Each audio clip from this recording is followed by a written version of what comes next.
देशवा के शान कबो झुके न देव हो, आँख जे देखाई हो कर सिर काट देव हो। देशवा के शान कबो झुके न देव हो, आँख जे देखाई हो कर सिर काट देव हो। लहू भरल आँखी में हो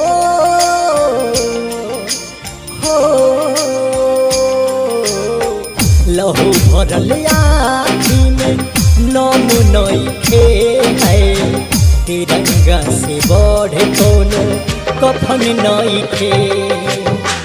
देश खातिर मर जाई गम नइखे है, तिरंगा से बढ़ कोनो कफन नइखे।